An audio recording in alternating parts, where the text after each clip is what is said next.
If you are looking for an upper-lower split that uses just your body weight, take a look at this workout to see if it's something you can do from the comfort of home. For this workout program, you will only need a few items. First off, you'll need some way to do pulling from overhead. So for myself, I'm going to be using a doorway pull-up bar. These are actually the cross grips by J-Flex that I'll be using, so feel free to take a look at them if they are something that interests you. I will also be using a dip bar station, mainly to do exercises such as dips and inverted rows. So make sure that you can do both of those exercises for this, but I'm going to be using the Liebert Fitness Equalizers XL to demonstrate. And the last one is a bonus item, and these are going to be push-up bars. They're not required, but if you feel like you have rough wrists or you have pain when doing push-ups, make sure you buy something like these, and these are the perfect push-ups elite. And with that, let's take a look at the exercises, starting with the upper body day. So the first exercise we are going to be targeting is the chest by doing push-ups. As mentioned, I am using the push-up bars in order to do this, with them about shoulder width apart, and just make sure you go down to where you still have tension in your chest and push back up with a slow enough cadence so you really feel a lot of the stress through the chest in the entire exercise. Next, we're going to target our back and lats by going over to our doorway and doing pull-ups. Grip really won't matter here. I personally just prefer either a neutral or the regular pronated or palms facing away from you method in order to target the lats really well. You can also do it as a chin up, so supinated or palms facing towards you, if you'd like a bit more bicep activation in the exercise. For exercise number 3, and probably the toughest of them to do, will be the pike press, and this is focusing on the shoulder muscles. So the main problem here is you're going to activate a lot of the front delts and even probably a bit of the upper chest, and really not get a ton of involvement with the medial and back delts. So that's the biggest problem I see with this. They can actually help. If you go almost to failure, you're going to activate all the musculature, but the main exercises to start will probably be more in the front delts over time, making it so this will be the toughest one to really round out the entire shoulders, but can do so if you reach more towards that failure point. Moving on, you'll need to take out whatever dip bar station you are using in order to target the back by doing inverted rows. For this, you can lay down on the ground, grab up at the bars, and you're just going to activate your back by pulling up as high as you can to the top position, and then slowly lower back down. You should really feel this in your back and your arms eventually as your back muscles get weaker over time. For our next exercise, we're going to target the triceps by doing tricep dips using our dip bar station. With this one, you don't want to lean too far forward because you will activate more of the chest in the movement.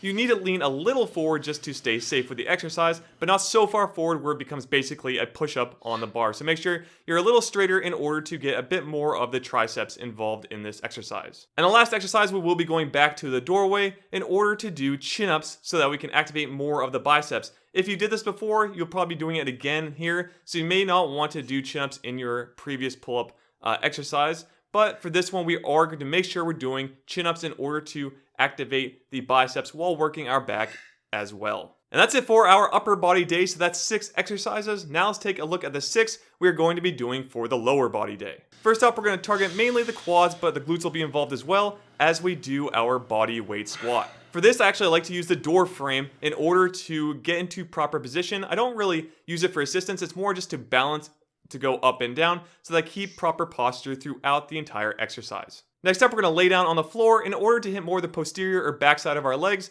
by doing the glute bridge. For this, I really want you to focus on squeezing your glutes to bring your butt off of the ground into that flat position. So again, you really are trying to get your glutes up into the air. Your hamstring should also be trying to help you get up as well. But just know if you do this right, you really should feel a lot in the glutes to get that flat angled position on the floor. For exercises 3 and 4, they are essentially the exact same exercise, just doing it on one side and then the other. So this one, we're going to do split squats, starting with your weak leg first. Now, I like to start on my weak side first. If I don't, my strong side will way outperform my weak side in terms of reps, even with the same tempo. So I always go weak to strong. It's really up to you and how you want to do it, but that's just how I do it in my training. Now, once you get through the split squats, we're going to move on to the next exercise, which targets the calves by doing standing calf raises. Now, I left this out, but I'm actually going to demonstrate by standing on a step platform. This is 4 inches off the ground. You can check it out in the description below.